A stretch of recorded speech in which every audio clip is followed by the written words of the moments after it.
Bonjour à tous, dans cette vidéo, nous allons voir quelle est la dérivée de la fonction inverse. Alors avant de parler de la dérivée de la fonction inverse, on va rappeler ce que c'est que la notion de fonction dérivée. Alors on a vu en classe de première que quand on a une fonction, on peut lui attacher une fonction qu'on appellera sa dérivée et qui est obtenue en fait en étudiant le taux de variation de la fonction de départ en un point. Alors ce qu'il faut retenir, c'est que si on connaît le signe de la fonction dérivée, on aura les variations de la fonction de départ. Si la fonction dérivée est positive sur un intervalle, la fonction de départ sera croissante sur cet intervalle. Si la fonction dérivée est négative sur un intervalle, la fonction de départ sera décroissante sur cet intervalle.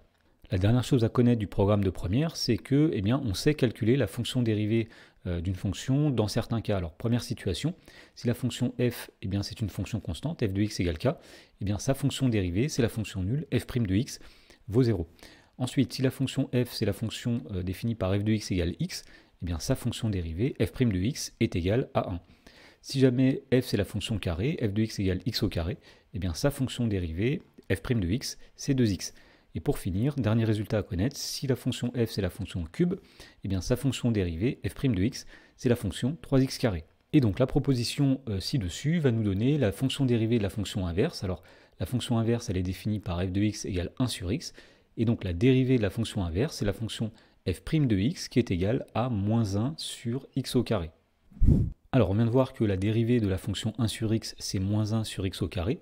Mais imaginons maintenant que la fonction qu'on souhaite dériver, ce n'est pas 1 sur x, mais 2 sur x, 3 sur x, 10 sur x ou moins 20 sur x. Et bien dans ce cas-là, la proposition suivante va nous donner la dérivée. Et donc si k est un nombre réel quelconque, la fonction dérivée de la fonction g définie par g de x égale k sur x, par exemple 2 sur x, 3 sur x, 10 sur x, la dérivée de cette fonction g, c'est moins k sur x au carré. G' de x, c'est moins k sur x carré. Alors faisons un exemple d'application de cette proposition. Donc dans l'exemple, on nous demande de déterminer à chaque fois la fonction dérivée de f. Alors dans la première question, f de x égale 3 sur x. Donc pour calculer la fonction dérivée, on va appliquer tout simplement la formule ici avec le nombre k qui est égal à 3. Donc la dérivée de 3 sur x, on va dire que c'est moins 3 divisé par x carré. Dans la question numéro 2, on nous demande cette fois-ci de dériver la fonction f de x égale moins 2 divisé par x. Autrement dit, dans cette question-là, le nombre k est égal à moins 2. Alors si on reprend la proposition qui est ici, on va dire que la dérivée de la fonction f, f' de x, donc c'est moins, le nombre k ici c'est moins 2, divisé par x au carré. Alors puisque moins par moins ça fait plus, on obtient donc que la fonction dérivée c'est tout simplement 2 divisé par x au carré. Et pour finir, on nous demande de dériver la fonction f de x égale 4 divisé par 7x.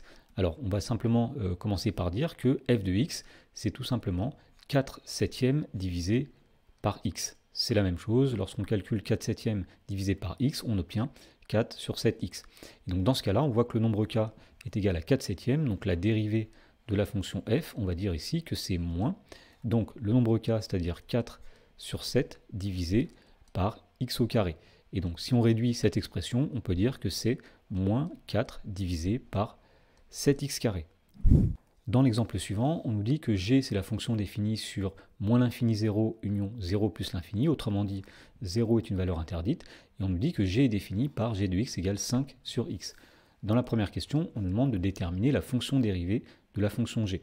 Alors ici le nombre k est égal à 5, donc on va appliquer tout simplement la formule précédente, et donc g' de x, la dérivée de g, c'est moins le nombre k, c'est-à-dire 5, divisé par x au carré.